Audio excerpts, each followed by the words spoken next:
Bom dia a todos. Que a paz do nosso Senhor e Salvador Jesus Cristo esteja contigo, meu irmão e minha irmã. A mensagem de hoje tem como tema o segredo de multiplicar o poder da oração. E nós vamos abrir a palavra de Deus na carta de Paulo aos Romanos, capítulo 8.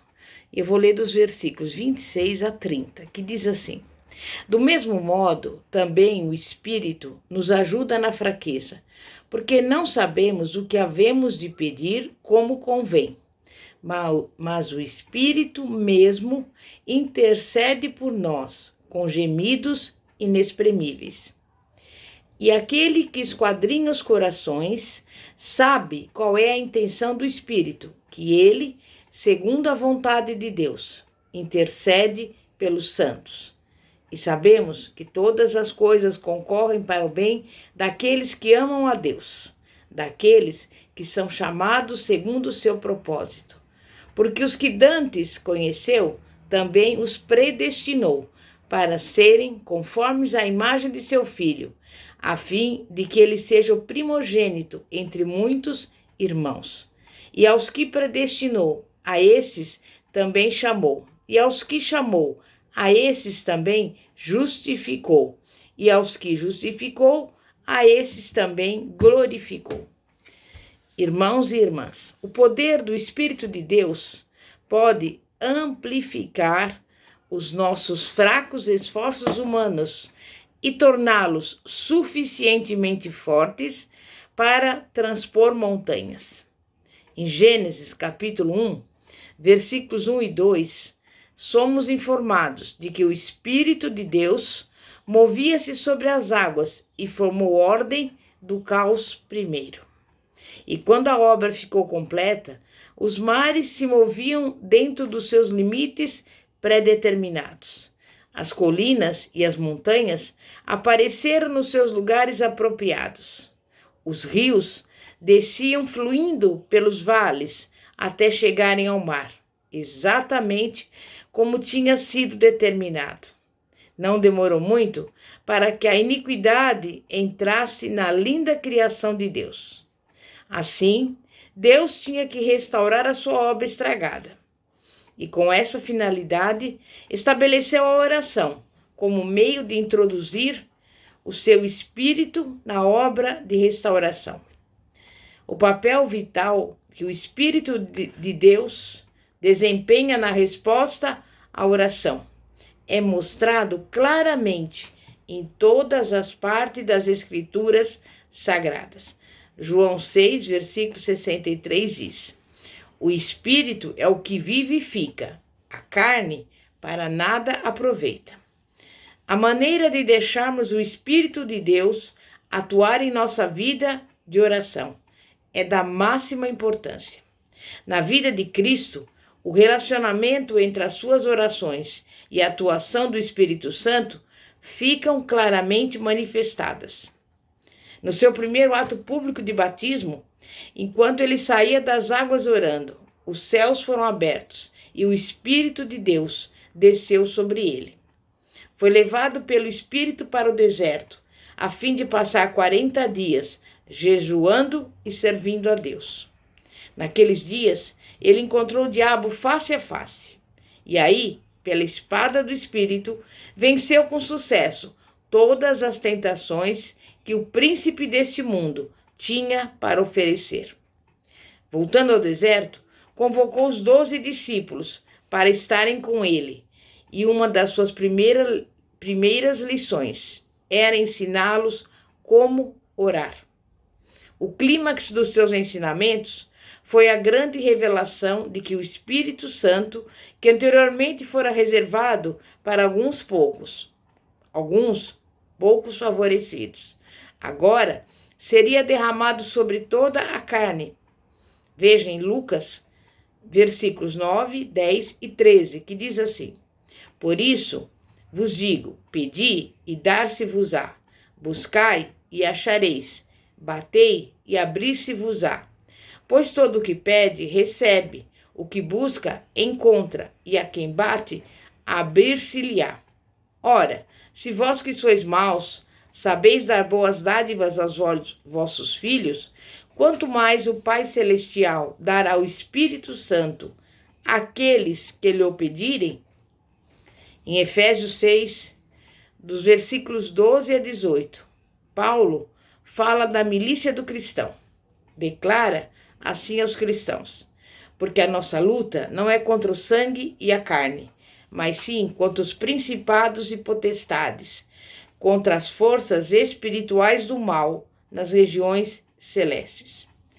E após listar a armadura espiritual para resistir ao inimigo, Paulo mostra como o cristão poderá levar adiante essa guerra, mediante a oração no Espírito, com toda a oração e súplica, em todo o tempo no Espírito, e para isto, vigiando com toda a perseverança e súplica por todos os santos. Irmãos e irmãs, a oração é uma guerra espiritual. Inimigos espirituais não vistos tomam posição contra nós. E sem uma vida de oração, estaremos à mercê desses poderes invisíveis. Os homens sem oração são levados por forças sinistras, das quais, geralmente, não têm consciência.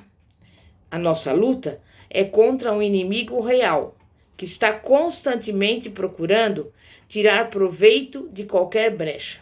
Sendo assim, nos dias de Jó, quando os filhos de Deus vinham se apresentar diante do Senhor, Satanás também veio entre eles. O diabo também apareceu. O seu propósito, é lógico, era causar problemas. E a Bíblia nos dá algum vislumbre daquilo que ocorre na dimensão espiritual. Como sabemos, lá em Daniel 10, há um vislumbre das atividades do diabo em escala mundial. Aqui, um dos ajudantes principais de Satanás é descrito como o príncipe da Pérsia.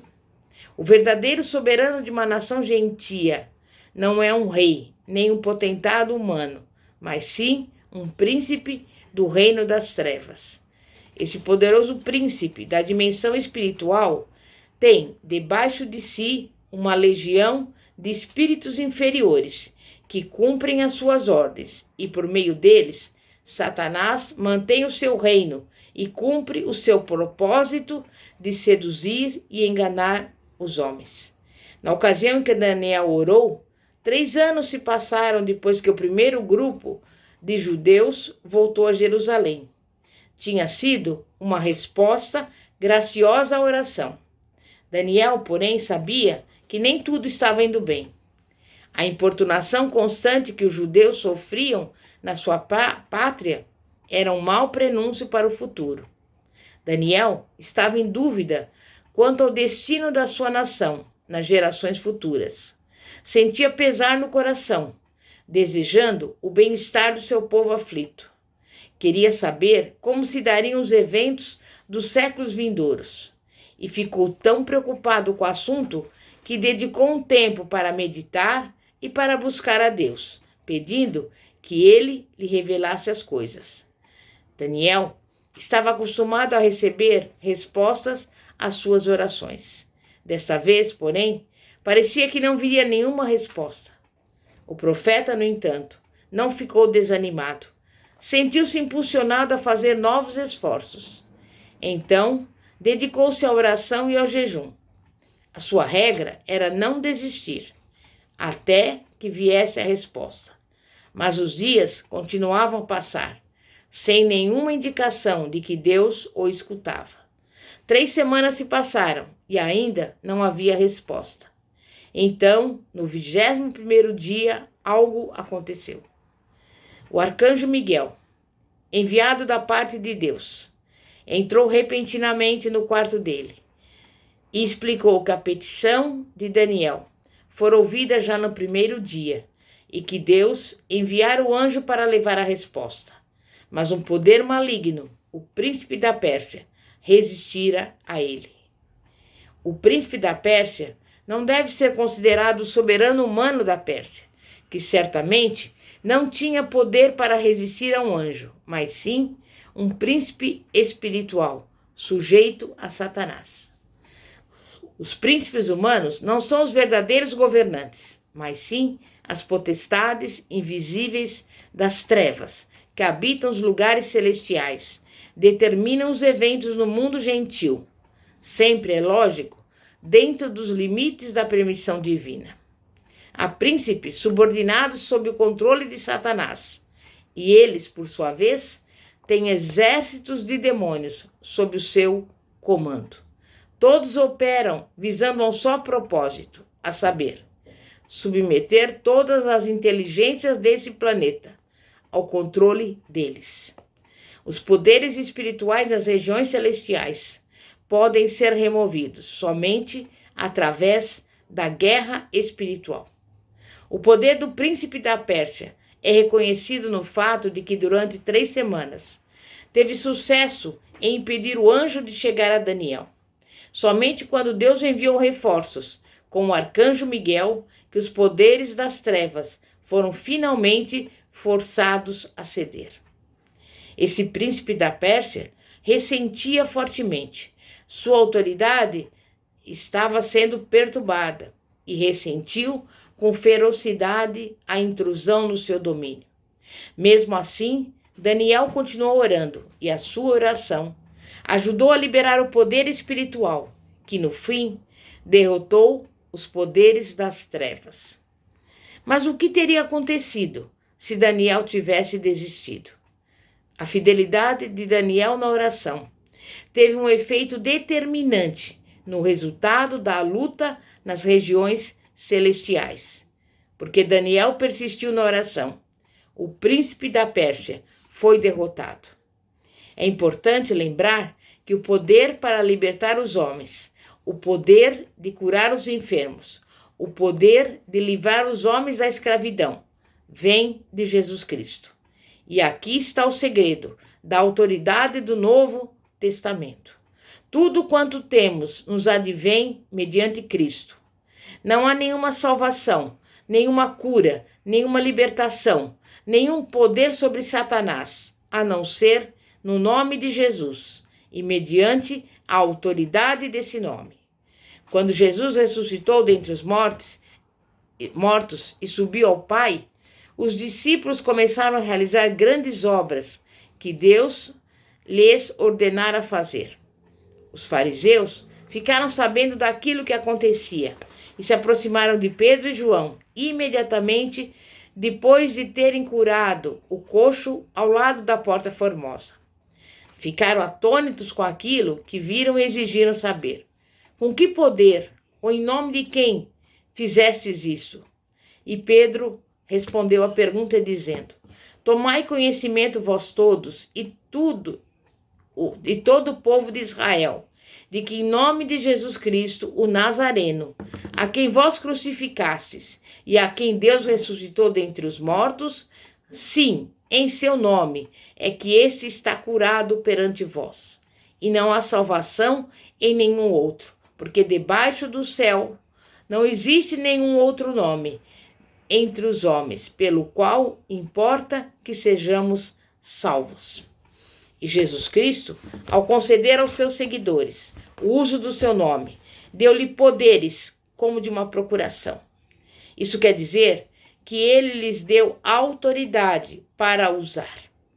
Quando usavam o poder dele, seria a mesma coisa que quando ele o usava. E a Bíblia fala: paz seja convosco. Assim como o Pai me enviou, eu também vos envio. João 20, versículo 21.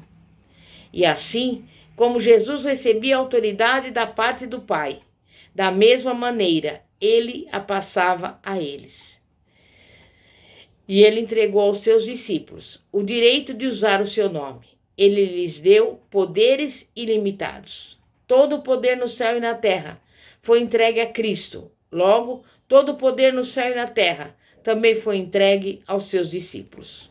O poder ilimitado também está à nossa disposição para usar, não para o nosso engrandecimento pessoal, nem para a nossa própria conveniência e gratificação, mas para trazer as bênçãos do céu sobre a humanidade sofredora. Qualquer outro uso seria um abuso do poder outorgado, e tudo quanto pedirmos em seu nome, ele o fará. João 14, versículo 13. Todas as coisas são possíveis, até mesmo a remoção de montanhas, se pedirmos em nome de Jesus. Amém e graças a Deus. Glória a Deus. Santíssimo Deus e poderoso Pai, Pai de nosso Senhor e Salvador Jesus Cristo, nesse dia de hoje nós estamos aqui te louvando, te agradecendo, porque nós dormimos, hoje acordamos, estamos vivos com saúde e queremos te pedir nesse dia de hoje que o Senhor nos guarde de toda doença, toda enfermidade e que nós possamos, através do uso do teu nome, fazer com que todo o inimigo, todo o poder das trevas seja destruído e lançado no abismo. E tudo na autoridade do nome de Jesus Cristo.